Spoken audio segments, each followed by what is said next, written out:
What's up, guys? I'm going to be showing you how to do the Big 3 upgrade with 0-gauge wire on my 2017 Jeep Wrangler. So I have 25 feet of red for positive wire, 25 feet of black for negative wire. We're going to be doing positive side of the battery to the alternator, negative side of the battery to the negative ground point on the alternator. We're going to be doing the battery negative to the ground, and then the engine to the chassis for the ground. So, big 4. So, this is what I'm currently going to be putting into the vehicle. This is currently hooked up to a 350 watt Focal amp. Obviously not nearly enough. This is the Scar EVL super mega awesome subwoofer with Scar's enclosure.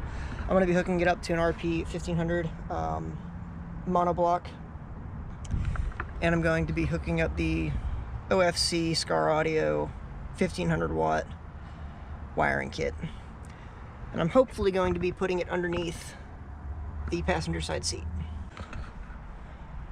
Okay, I am by no means an expert, however I do have a little bit of experience with installing audio stuff. Just from right to left, the things that we're going to be needing, obviously the 0-gauge wire. I don't believe this is OFC. Don't hate me in the comments for it. I'm just trying to get the job done. And obviously our copper lugs that are going to be crimped, some heat shrink that goes with them, zip ties, a crimper for the 0-gauge, and this has multiple different gauges that it can crimp. A heavy-duty set of cutters, as well as a little set of crimpers for the smaller gauge wire. Then we're going to be using our impact, different sockets, heat sources, different cutting instruments, obviously a ratchet, extensions, and other things like these I'm going to be putting in for the amp that I'm going to install, which I will show you in a second. Obviously some good things to have: dielectric grease, extra wire, different sets of strippers, crimpers, dikes, panel removers, and screwdrivers. Just a bunch of different things. Here's the battery and the engine bay for the Jeep. Like I said earlier, I'm going to be, for the big 3 or 4, however you want to count it, we're going to be going from the positive side of the battery to the positive terminal, which is under there, of the alternator. And then from there, we're going to be doing a negative to a ground on the chassis, a negative to the negative side of the battery, and one of the bolts that go on the alternator mounting kit, or sorry, alternator mount. And then we're going to be going for a engine to chassis negative. So one of the reasons why I want to do this is because obviously I'm going to be stepping up to a larger size amp. Like I said earlier, my amp is a 350 watt RMS Focal monoblock subwoofer amp, and it's obviously meant to only get up to 350 RMS.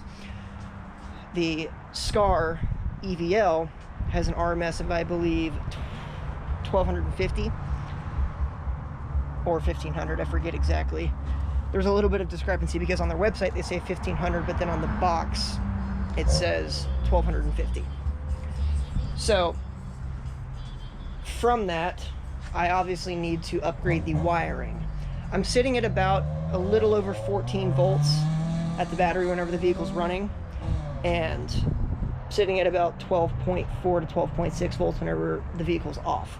So obviously it can handle a 350 watt subwoofer monoblock amp, but I don't want to try to mess around with the stock wiring with the positives and negatives with a much higher rating amplifier that's going to be drawing a bunch more power, 4 or 5 times more. Another thing you want to remember always remember to disconnect the negative side of the battery and put it off to the side. That way you don't have any arcing or sparks, especially whenever you're going from this positive to the alternator. Promise you, if you have that connected, you will be sparking and have a nice little jolt.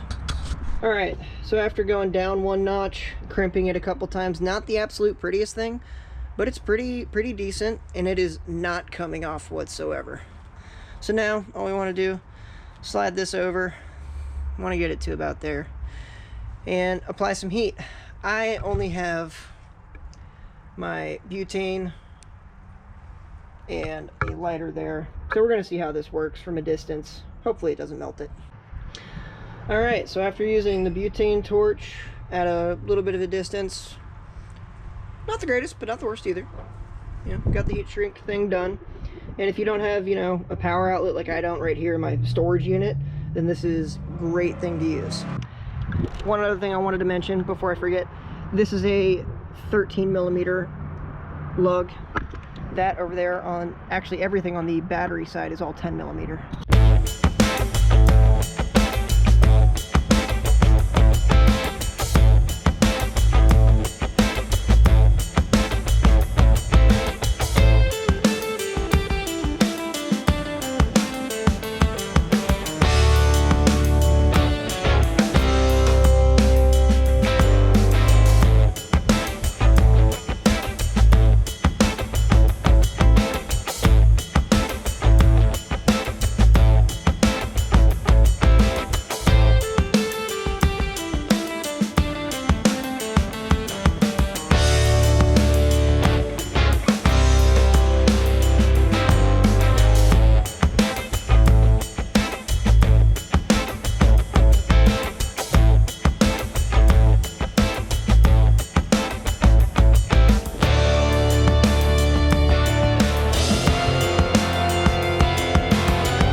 So with my kit, it came with two different sized lug holes. This one's a little bit bigger than this one.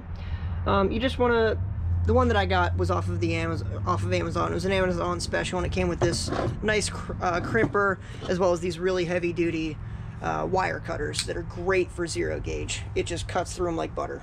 But you obviously want to, you know, pick and choose which one you want. Put the heat shrink over the wire before you cut it, and then you're going to crimp it.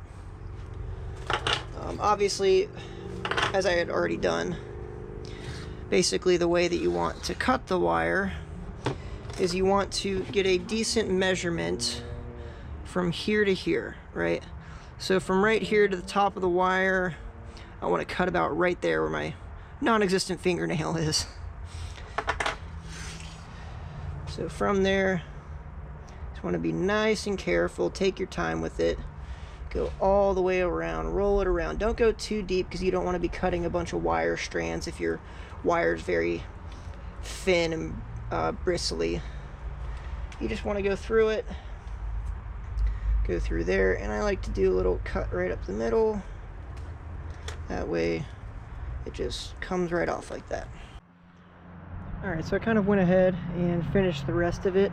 It's a little bit difficult to get to everything, but I'm kind of happy. I didn't really have to use much zip ties. I really only used 2. I wanted to connect this to here, that way this dust cap doesn't come off. And then just wanted to keep the power wire secure, because again, I would have zip tied these, but these just fit so perfectly into here. This one, it was pretty painstakingly easy. I just obviously sanded down a little bit, and then whenever I zip this down, put some clear coat on it so it doesn't rust. This obviously goes all the way down to that alternator bracket wire, and then the last one was the most difficult to get to. It is right back here, if you can see, but that is the chassis to engine. It's not very long. This bolt's not hard to get to. It's just a little 10mm bolt. But the engine, where it mounts to on there, I'll see if you can see it down here. That's kind of hard. Bear with me. It is all the way down in there, but it's up against the side of the block. What I found it easiest to do was to take the fender liner out, and then just went ahead and zipped it out. It was a 13mm bolt. Just make sure if you're going to reattach that ground strap to it, pay attention to which side you're putting on, because the bolt that zips into the engine block is bigger than the stud that sticks out on the chassis. So just something to pay attention to. Other than that, that's the big three. Went a little bit above and beyond with it. Again, not the best grade wire that I could possibly get. I definitely could have gotten better wire, but I saw it on Amazon, figured I'd check it out. Not too worried about it.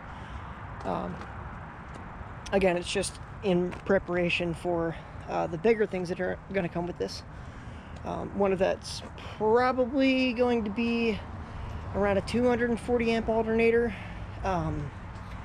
just because I want to, on top of the 1500 watt SCAR RP 1500 monoblock amp to power the subwoofer, I would also like to get somewhere between 500 and 700 watt 4-channel amplifier for my kicker coaxial speakers that I put in all 4 corners. So just, you know, I don't think that it'll draw too much power, but there could definitely have the potential to be clipping. That, and then there's the consideration of getting another battery for the trunk. Not a whole lot of space in the Jeep, which is why I'd rather go with just the alternator. But you never know. I mean, down the road, if I got another battery and a high output alternator, 240 amp one, could go even bigger, could get a second amp, second sub. Again, not a whole lot of real estate in the back of a 2-door Jeep Wrangler, but why not? All right, but I'm gonna show some video of testing the voltage, and again, it wasn't testing low or anything like that beforehand, but hopefully it stays a little bit more stable. All right, so now that it's running, it's been running for about a minute now. We're sitting at about 14.49, 14.5 volts, so it's holding pretty steady. Overall, pretty happy with it. It was sitting at about 14.3 beforehand, but again, this is just at idle, so play some music really quick on the 350 watt amp, and we'll see what it draws.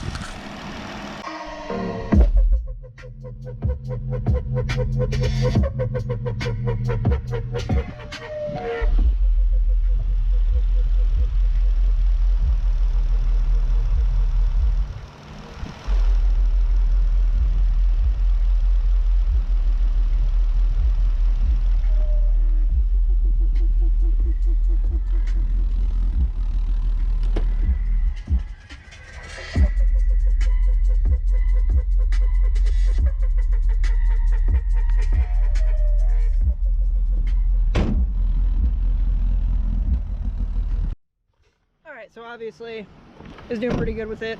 Obviously it's just a 350 watt amp, so it's not really going to draw that much. I am curious to see what will happen whenever I put the 1500 watt in there. Again, if I have any more power draw on it, then I'll definitely be ordering the 240 amp alternator, and we'll go from there. I think that wraps it up for today. I hope you liked it. It's my first video, so don't go too hard on me. But yeah, so I'll hit you guys up next time.